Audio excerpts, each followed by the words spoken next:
Olá pessoal, aqui quem fala é o Paulo do canal TGZ School e hoje iniciaremos nossa segunda aula de SQL Server 2014. Lembrando que na aula passada nós realizamos a instalação do SQL Server 2014. Nessa aula de hoje nós vamos falar de configuração de uma instância ou instance. O que é uma instância? A instância é um serviço, é uma instalação do SQL Server. Para cada nova instância é necessário que tu realize uma nova instalação. Ou seja, uma instância nada mais é do que uma instalação do SQL Server. E é possível que tu instale diversas instâncias em um servidor. E todas irão atuar de forma independente, ou seja, uma não vai depender da outra. Cada instância possui seu próprio binário, ou seja, ela pode apresentar um update diferente de uma outra instância. E como cada uma possui seu próprio binário, tu pode escolher em qual instância tu vai aplicar um update ou não. Exemplo, digamos que tu tenha um servidor com duas instâncias instaladas, uma de produção e uma de homologação. E primeiro tu quer testar um update na instância de homologação para depois instalar esse update nessa instância de produção. Ou seja, tu vai conseguir fazer o update numa e não na outra. E quando tu validar todos os testes, tu vai poder fazer a instalação na tua instância de produção. Também é possível que tu faça a instalação de instâncias de diferentes versões do SQL Server. Ou seja, tu pode ter instalação de instâncias do SQL na versão 2008, 2012, 2014, até mesmo a 2005. Como dito na aula de instalação do SQL Server, nós temos dois tipos de instância, a padrão e a nomeada. A padrão é a MS SQL Server, essa que você está visualizando agora. E para ter acesso a ela não é necessário que tu especifique o nome da instância para realizar o acesso. Como é que a gente faz acesso a ela? No caso, eu colocaria apenas o nome da máquina. Eu poderia realizar acesso por localhost. Localhost. Também conseguiria acesso com um ponto pelo IP da máquina. Então essas seriam as formas com que eu conseguiria realizar acesso à minha instância padrão. Já uma instância nomeada, o nome dela é determinado no momento da instalação. E não é obrigatório que tu tenha uma instância padrão para instalar uma nomeada. Lembrando que eu optei por criar uma instância nomeada no momento da instalação. Então o que eu faria agora? Eu poderia botar ponto barra SQL 2014, que foi o nome da instância nomeada que eu defini no momento da instalação. Clico em Connect. Aqui está a nossa instância SQL 2014. Agora vamos à nossa configuração pós-instalação. Primeiramente, tu pode clicar com o botão direito em cima da tua instância e vai até em propriedades. Em propriedades, no menu geral, tu tem informações do produto, tem informações do sistema operacional, da plataforma, a versão, a linguagem, memória, entre outros. Em memória, é interessante que você defina o máximo de memória que essa instância vai utilizar. No caso deste servidor, ele está com 8 GB de RAM. Então o que eu fiz? Eu defini metade da memória do meu servidor para essa instância. Se eu fizer mais uma instalação, eu vou ter que fazer uma divisão. Talvez eu tenha que diminuir a quantidade de memória dessa instância. Então sempre é interessante que você se planeje quanto à quantidade de instâncias que você vai instalar no seu servidor, pois você pode acabar ficando sem memória ou então comprometer a performance das instâncias que você vai ter instalado. O próximo item que nós devemos nos atentar é Security. Aqui eu já fiz a alteração, mas por padrão, pós-instalação, tu vai ter essa opção habilitada. O que significa que tu só vai conseguir fazer o login nessa instância do SQL Server utilizando o Windows Authentication. porém é interessante que você mude ela para essa opção aqui. Por quê? Pois você vai ter os usuários do SQL e também o tipo de autenticação com Windows Authentication. No nosso caso, o único usuário que tem permissão para fazer um acesso via Windows Authentication é o usuário UserSQL que a gente definiu lá no momento da instalação. Eu já tenho também um usuário SQL criado, mas eu vou mostrar para vocês como é que você faz a criação desse usuário. Também eu modifiquei essa opção aqui, ó. Auditoria de login pós-instalação, ele vem com a opção falhas de login. Você pode escolher a opção que você desejar. Eu normalmente utilizo auditoria de login para falhas e sucessos no acesso. Em conexão, a gente pode definir a quantidade de conexões que o SQL Server vai aceitar. Por padrão ele vem com 0, ou seja, ele vai ter um acesso ilimitado. Próxima opção, Database Settings, onde eu defino o local onde ficarão meus arquivos de log, banco e backup. Lembrando que eu falei na aula de instalação sobre as boas práticas que era interessante que você definisse um local diferente tanto para arquivos do banco, de log e backup. Eu já tenho uma unidade agora criada, né? Quando eu fiz a instalação do SQL Server eu estava apenas com a unidade C, depois eu adicionei mais um disco a essa VM aqui e agora eu já defini um caminho diferente para os meus arquivos. Também é interessante que você que você marque a opção de compreensão de backup e pronto, com isso clicamos em OK e nós já finalizamos nossas primeiras configurações. Próximo item é o TempDB. Nós vamos em Database, System Databases, vamos em TempDB, botão direito, Propriedades, clicamos em File. O que acontece? TempDB ele é o mecanismo de gravação do banco de dados, ou seja, é interessante que você faça a criação de mais de um para melhorar a performance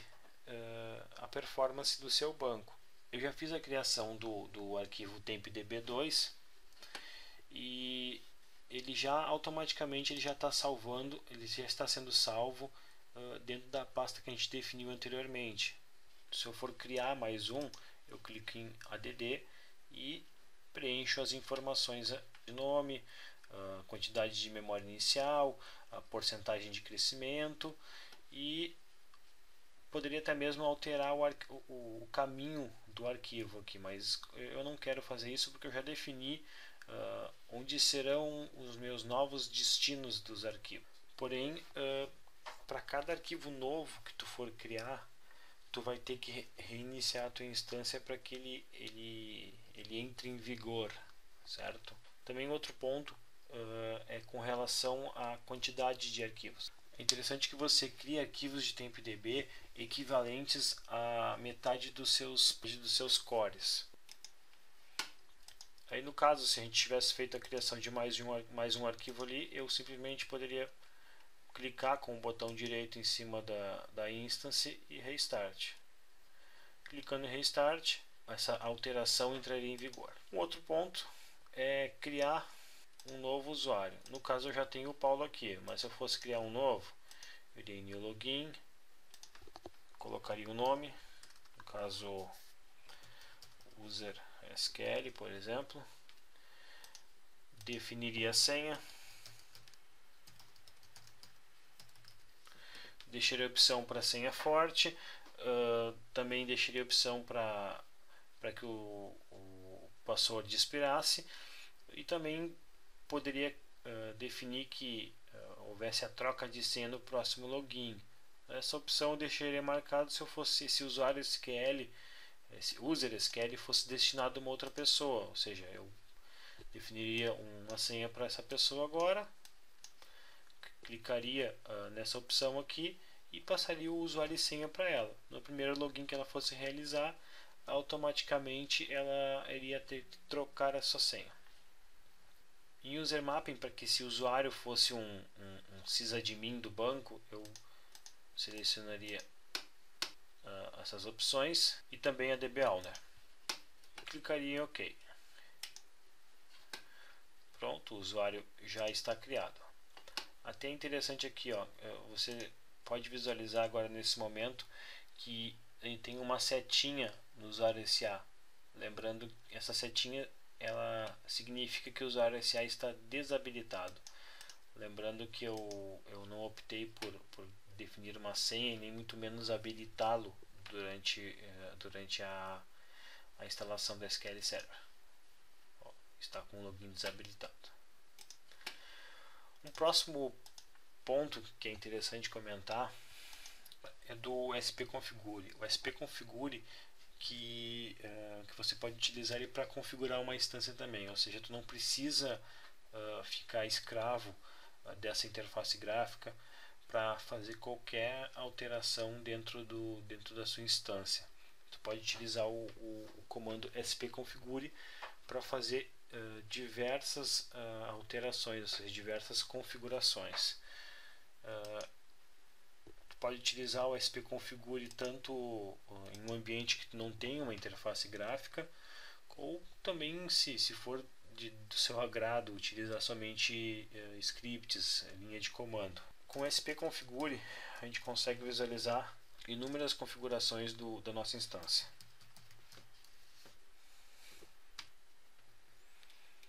Tais como essas. Porém, o SP-Configure ele vem com a função Advanced Options desabilitada. Então, pós-instalação é necessário que você habilite a função Advanced dele para que tu possa elencar todas as configurações da sua instância. Como é que a gente faz isso? A gente dá o comando sp_configure, vou utilizar o comando aqui de cima. Você dá o seguinte comando: show advanced option, com parâmetro 1, ou seja, para habilitar.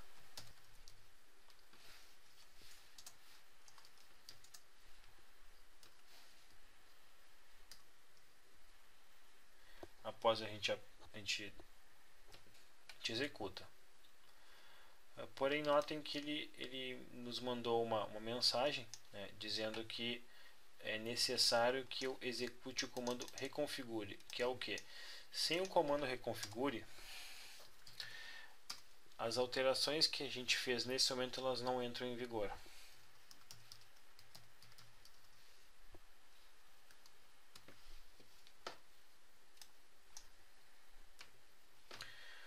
Pronto. Comando completado com sucesso. Se a gente agora executar novamente o SP-Configure, olha só, ele habilitou a função Advanced Options e nos trouxe todas as opções que nós podemos alterar na instância. Porém, assim como eu disse com relação ao arquivo tempdb, vão haver algumas alterações que tu venha fazer com o SP-Configure que vai ser necessário que tu reinicie a tua instância. Então, é interessante que antes que tu realize qualquer alteração que vai causar a reinicialização dessa instância, é interessante que você visualize o sysconfiguration. Como é que a gente faz isso?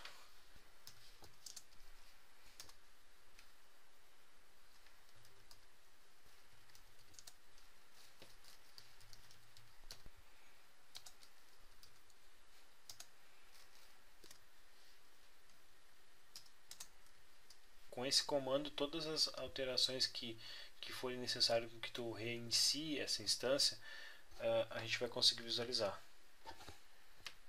Então esses são todos os casos que, caso tu faça alguma alteração, obrigatoriamente tu vai ter que reiniciar essa instância.